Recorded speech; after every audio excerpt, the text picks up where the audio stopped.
Assalamualaikum warahmatullahi wabarakatuh. Dengan mengucapkan terima kasih dan syukur kita kepada Allah, hari ini kita sehat walafiat. Kepada mereka yang mendapatkan hambatan-hambatan, mohon bersabar. Seperti biasanya kita edukasi cara menghitung warisan yang adil dan sesuai dengan hukum yang berlaku. Jadi saya mengulangi lagi bahwa persoalan harta ini memang seyogianya diselesaikan pada saat kita masih hidup.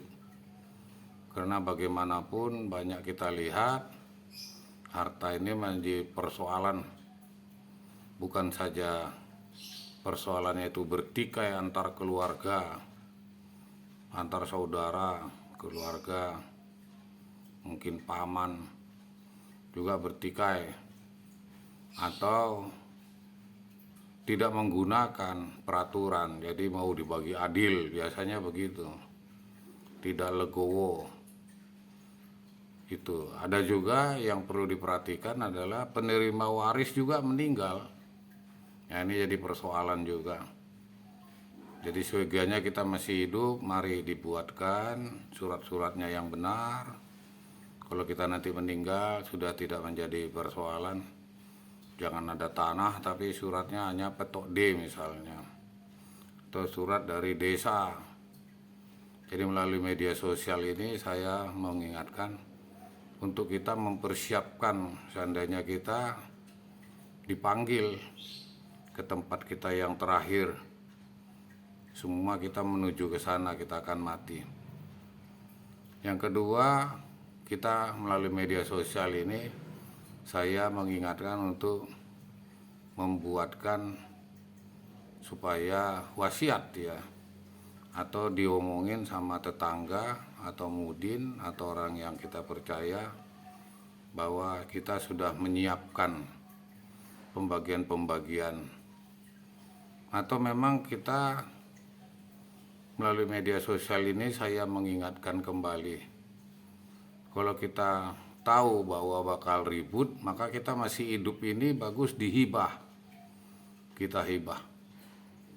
Hibah itu adalah hak veto seseorang ayah atau ibu. Mungkin dia ibu, suaminya sudah meninggal, tapi hartanya dia buat hibah. Begitu juga sebaliknya, seorang ayah, anaknya 4, dia buat hibah. Jadi hibah ini tidak perlu pakai keadilan ya. Kenapa?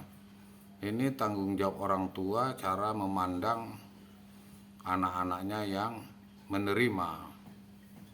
Jadi ini hak veto, jadi nggak bisa kalau mungkin anaknya menerima, oh kok saya kok diberikan sedikit, saya paling tua, oh saya paling kecil, kenapa kok dapat sedikit? Saya kan perempuan, oh yang perempuan kok paling banyak, kami laki-laki, menurut begini, begitu. Tapi tidak bisa, karena hibah itu adalah kewenangan yang pemberi harta ya. Jadi hak veto, jadi nggak bisa sesudah dia meninggal dipersoalkan ini hibah. Sedangkan waktu hidup saja tidak bisa. Jadi ini perlu diingatkan. Nah ini kita juga dibuatkanlah persiapan itu. Kasihan kan, kita sudah meninggal dunia, anak bertikai, istri bertikai sama anak, anak bertikai sampai ke pengadilan.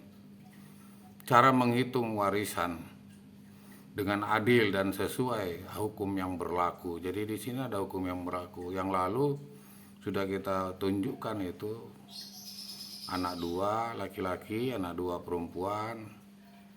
Jadi yang laki-laki itu dapat 2/6, yang perempuan itu 1/6. Jadi kalau dia 6 miliar, anak laki-lakinya dapat 4 miliar, 2 perempuan itu dapat miliar, 1 miliar, 1 miliar. Warisan merupakan salah satu aspek penting dalam kehidupan bermasyarakat. Jadi dalam bermasyarakat seringkali menjadi perhatian khusus. Oleh sebab itu dibuatlah peraturan pemerintah, dibuatlah kewenangan di KUA, dibuatlah pengadilan agama, dibuatlah departemen agama di kabupaten, kota, madya atau provinsi. Sehingga pengaturan mengenai warisan tidak hanya menyangkut pembagian harta benda semata, namun juga melibatkan aspek hukum, sosial, dan bahkan agama. Jangan nanti orang tuanya mewakafkan, udah meninggal, anaknya nggak terima tanah wakaf yang sudah diberikan sehingga sampai ke pengadilan. Nah, ini kan kasihan yang sudah meninggal. Kalau sudah meninggal ayah kita mewakafkan, ya sudah diam. Si penerima wakaf dia penggunakan dari yang lain, itu tanggung jawab dia nanti di akhirat. Oleh sebab itu melibatkan aspek hukum, aspek sosial, dan bahkan agama. Jadi ada teman saya sudah dibagi, anaknya ke perempuan, bapaknya sudah meninggal, pamannya dapat, pamannya lagi sampai ke pengadilan.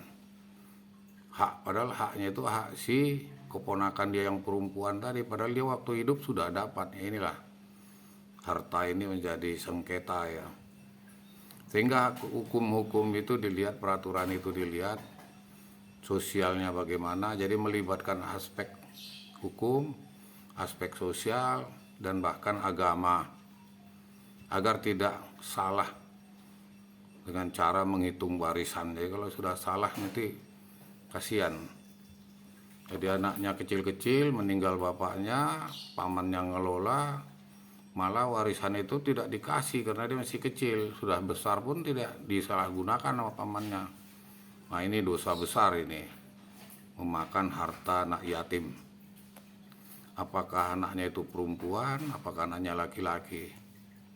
Apa itu harta warisan? Ini harta warisan. Jadi saya ulang-ulang lagi ya.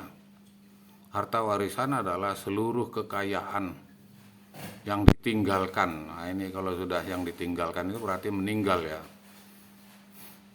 Jadi bisa juga jadi harta ini jadi sibuk ini.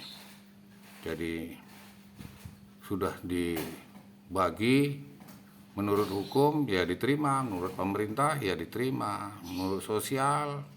Jadi ada aspek hukum, aspek sosial. Sehingga seluruh kekayaan yang ditinggal oleh seseorang setelah meninggal dunia, ini meninggal dunia. Kalau hibah tadi itu waktu hidup ya. Warisan dibuat itu waktu hidup ya. Kan gak mungkin orang sudah meninggal menulis warisan dipalsukan. Wah, ini ijazah palsu, wah repot. Harta ini bisa berupa uang tunai, rumah, tanah, atau usaha kantor, misalnya ada perusahaannya, mungkin dia mempunyai usaha pembuatan batu bata, ya usaha ya. Hingga si almarhum ini tenang ya. Jadi apa-apa yang dimiliki oleh almarhum. Jadi dia mempunyai bisnis, ya dibagilah sesuai dengan aturan agama, aturan pemerintah. Jadi nanti ada itu menurut aturan adat. Wah, ini ada adat. Baru aturan perdata. Wah, ada. Di kampung saya sana, Sumatera Barat sana, ada adat yang mengatur. Ada pengulu di sana, orang berampek. Sedangkan harta warisan adalah dalam Islam adalah harta yang ditinggalkan oleh seseorang setelah meninggal dunia dan harus dibagikan. Jadi kalau sudah meninggal dia sampai 10 tahun nggak dibagi-bagikan, diantara anaknya 6 itu satu orang nggak mau. Wah, ini kan repot ini ya. Jadi pembagian harta warisan diatur secara jelas di Al-Quran maupun di hadis. Jadi ini jelas ya. Ada juga khususnya dalam surat-surat An-Nisa tadi ditunjukkan bahwa hukum waris Islam atau yang disebut dengan faraid. Jadi faraid telah mengatur secara rinci proporsi harta yang berhak diwariskan di masa anak-anak. Jadi anak-anak juga siapa penerimanya karena dia masih TK atau SMP. Ya ini nanti apakah pamannya, kakeknya, atau abangnya yang paling tua yang sudah dewasa. Tapi kalau disalahgunakan warisnya anak-anak ini, Allahu a'lam lah, nanti tinggal tunggu saja. Karena ada dosa besar itu, memakan harta anak yatim. Ini buka yayasan, pondok pesantren, tapi uangnya bukan untuk pondok pesantren. Wah, ini salah, nanti tinggal tunggu ajab saja, ada karma. Jadi harta warisan itu penting dalam keluarga. Jangan nanti mau dijual si abangnya atau si kakaknya, saya yang paling tua, itu jangan dijual. Apakah rumah, apakah sawah, apakah tanah. Sedangkan adiknya tadi tidak berpenghasilan, ingin dia mengelola sawah itu. Bahkan yang bukan keluarga dapat pembagian. Wah, ini repot ini. Jadi nggak ada di dalam waris ini ada kasihan. Oh, dia dipelihara dari kecil di rumah kita, jatah dia sama. Wah, repot ini. Sehingga dalam warisan itu penting dalam keluarga dan telah berlaku berdasarkan hukum harta waris, dan pembagian harta warisan adalah harus mengacu kepada hukum yang berlaku agar prosesnya sah dan adil. Jadi sudah dipandang prosesnya sosial, aspek hukum, aspek agama. Pentingnya warisan bagi keluarga. Jadi bagi keluarga ini penting warisan sebagai hal yang diamanatkan oleh Allah Subhanahu wa taala dan disunahkan Rasulullah SAW. Pembagian warisan memiliki banyak hikmah. Jadi banyak hikmah untuk berkelangsungan anaknya. Mungkin waktu dia meninggal anaknya belum kerja, mungkin hartanya itu bisa untuk menghidupinya sehingga tidak ngemis ya. Boro-boro korupsi.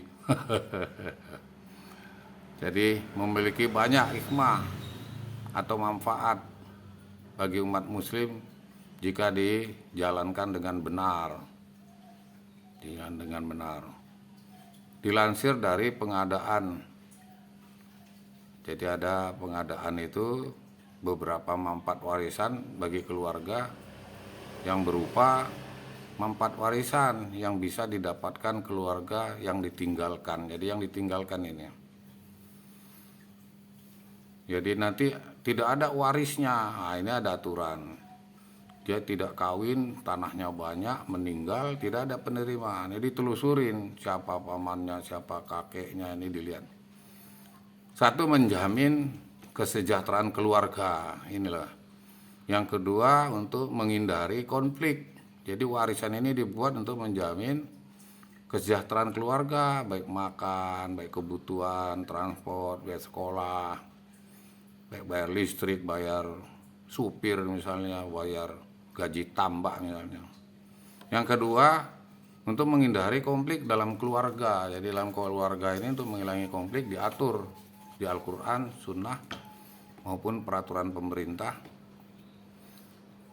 Sekarang kita bahas tentang mengelola harta warisan dengan adil. Jadi mengelola harta warisan dengan adil, pembagian harta warisannya secara adil. Membantu anak-anak yang belum cukup usia, itu tadi saya katakan anak-anak kecil. Pihak yang diwakilkan anak sebagai ahli waris. Jadi orang yang bertanggung jawab untuk anak-anak tadi ada dibuatkan sebagai pihak yang diwakilkan untuk anak waris. Berkewajiban melindungi kepentingan mereka dan melanjutkan proses pengelolaan harta secara adil. Jadi anak kecil tadi sekolahnya bagaimana, makannya bagaimana, ya kan. Jangan di PI, ya kan. Wah, ini dari keluarga saya sendiri. Gak usah saya ceritakan di sinilah. Sehingga mengelola harta warisan tadi dengan adil dalam bentuk hukum waris disebut juga tertera aturan dalam menentukan siapa yang akan menjadi ahli waris. Jadi di dalam hukum Islam ada siapa-siapa yang menerima waris. Sedangkan dalam hukum Islam telah tercantum sebagai aturan. Jadi Al-Quran itu juga sebagai aturan, norma. Begitu juga presiden membikinkan peraturan presiden. Itulah singkat, secara singkat, waktu kita terbatas, media sosialnya. Assalamualaikum warahmatullahi wabarakatuh.